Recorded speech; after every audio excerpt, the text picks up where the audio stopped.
Welcome to the Bill Kelly Podcast, critical discussions in critical times. Here's your host, Bill Kelly.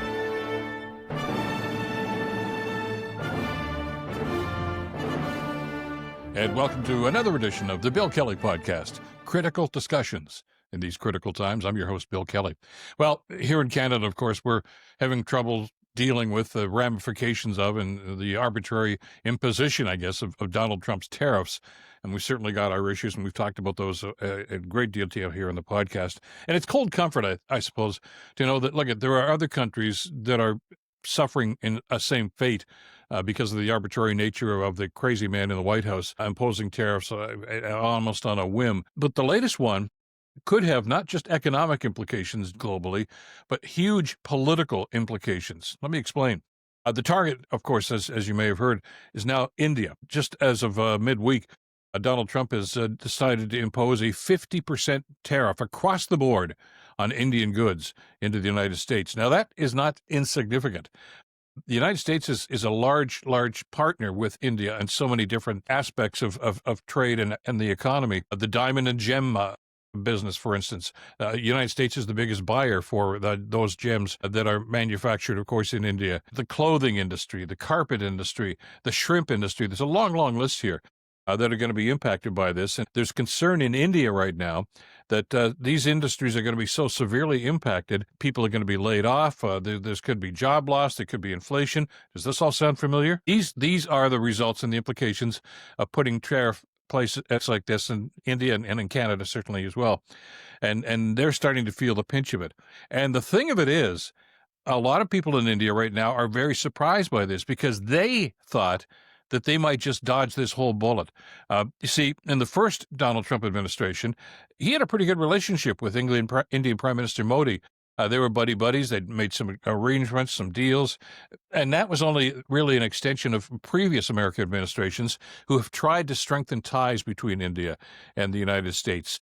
They share contracts and work with the space industry, with so many other aspects over the last little while. And that's good to have that. I mean, let's face it, India is a global economic power and a huge power in, of course, the Southern Hemisphere, especially in that particular region, and especially because China has made no bones about the fact that they'd like to exert their influence, not just, of course, in the South China Sea, but right across the Southern Hemisphere, and certainly India can be a buffer against that.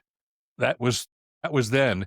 This is now. You see, this whole thing has changed because of Trump's tariffs and the impact it's going to have on India. Now, I know that, to put this in context, Canada has their own issues with India that they've tried to deal with and are continuing to deal with right now.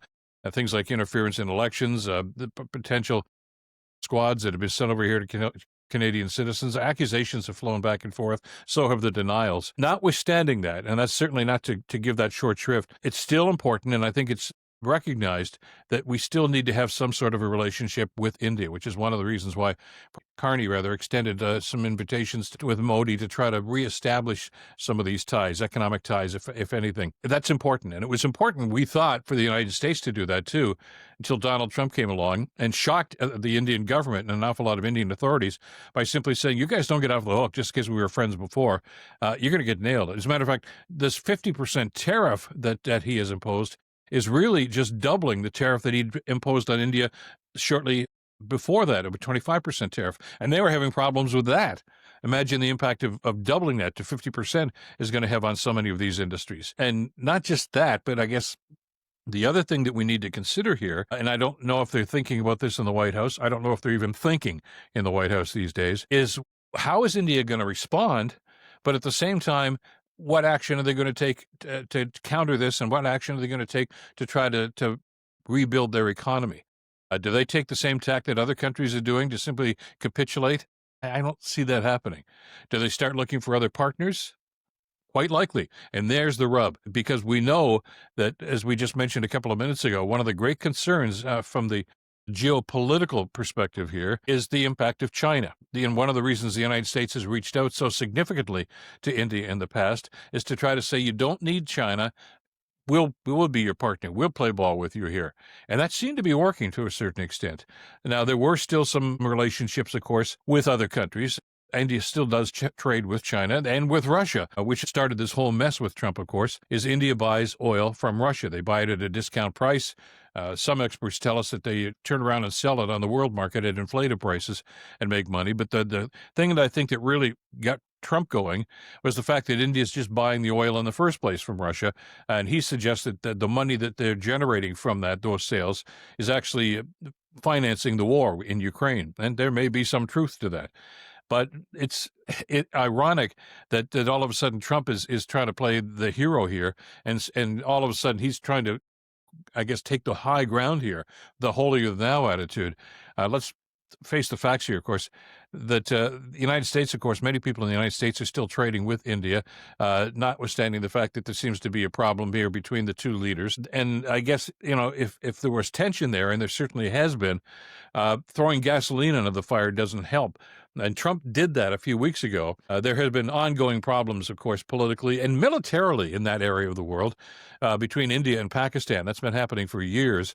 And you remember the boast that Trump put out, I guess it was a couple of weeks ago now, that basically said that he took credit for ending the war between those two countries.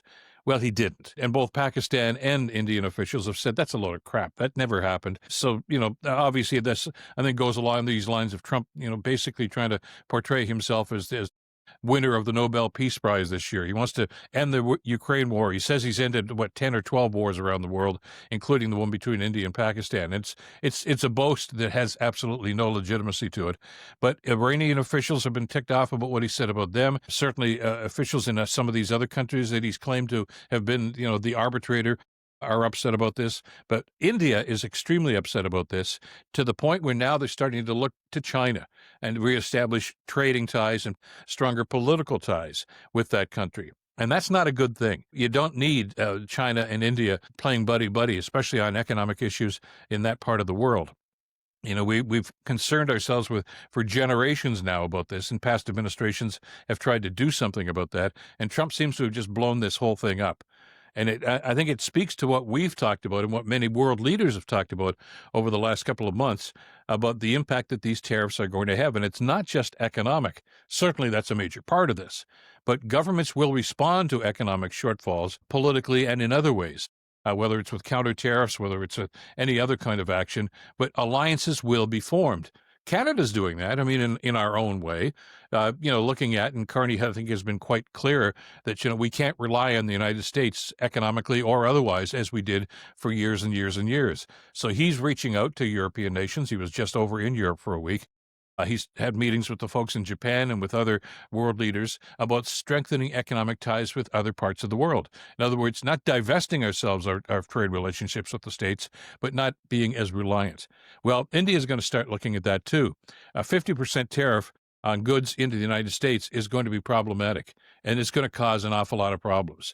They are still negotiating, by the way. You talk about some of the similarities between Canada and India in dealing with Trump, and there are some.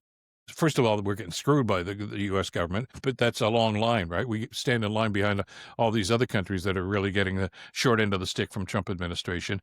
But their quote-unquote negotiations are pretty much in the same spot. Yeah, they are still talking, but they're nowhere near any kind of a deal to try to find some sort of a resolution to this, basically because India is very upset about the tariffs, the 25% tariffs, and now the 50% tariffs. And also, the Americans are very upset about, for instance, India protecting their dairy industry and their agricultural industry. Now, does that sound familiar? That's one of the bones of contention that we've got between the United States and Canada, right? And, about supply management and things of this nature with our dairy industry.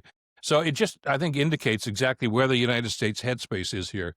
But we have to also consider exactly what's going to happen from a political standpoint here. It's not a good thing that India starts looking to China. And they've already started this.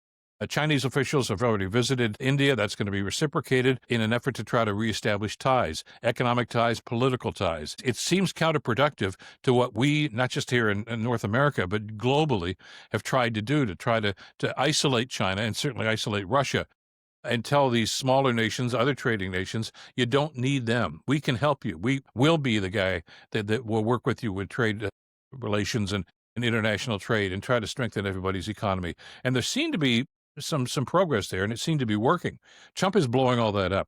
And we don't know where this is going to end up, certainly with what's happening with Russia and certainly with what's happening with China. Those were the two big countries that we just didn't want to see gaining strength through alliances with some of these other nations. And Trump is pushing them toward that. Never wanted to see that happen.